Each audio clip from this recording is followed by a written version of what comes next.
An unprecedented number of Americans have applied for unemployment insurance since March, but a new report finds as many as 6 million people still have not received benefits because of ineligibility or a backlog. Denitsa Tsekova covers personal finance for Yahoo Finance, and she recently wrote an article on this. Denitsa, good to have you with us. So tell us, what gives? Why are millions of these people still out in the cold? So yeah, as you said, it's nearly half of the people who filed those claims in the last 6 months. These are 21 million people out of 47.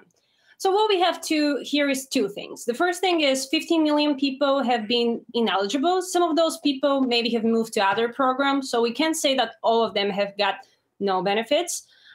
Some of them may have filled the application with maybe mismatching a name, not putting the right address that they have on their driver's license, and so on and so forth. But the second thing that's going on, it's a really big issue, is that 6 million, which is 1 in 8 of the people who have applied, are still waiting for a decision.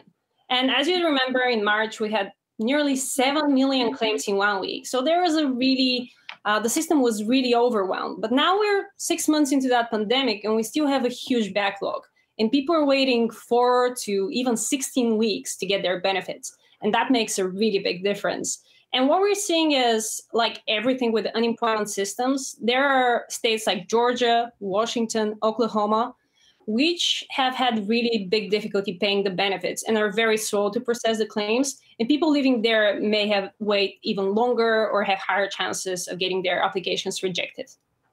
Yeah, I mean, it's startling and really unacceptable for those millions of people who are struggling. So what have some of them been able to do? Have they gone to other programs? Are there other programs out there, and what do they look like?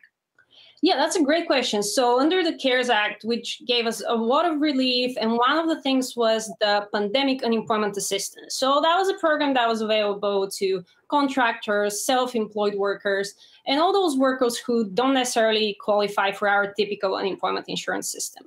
And they got pretty much the same unemployment benefits, they got the extra benefits and everything throughout the pandemic. But the problem here is that system is expiring in 6 weeks at the end of the year. And last week, there were 9 million people who were part of that program and were getting benefits. So at the end of December, millions of Americans won't get any unemployment benefits because they won't be able to qualify for the normal program. So what we're seeing here is a really big cliff of millions of Americans who are going to lose unemployment benefits. And this happens after we had already 2 cliffs. So the 600 expired in July, a really big hit for unemployment Americans. And then the 300 under the president's memorandum expired in September, another really big hit. So what we're seeing is moving from very generous government support to super limited government support.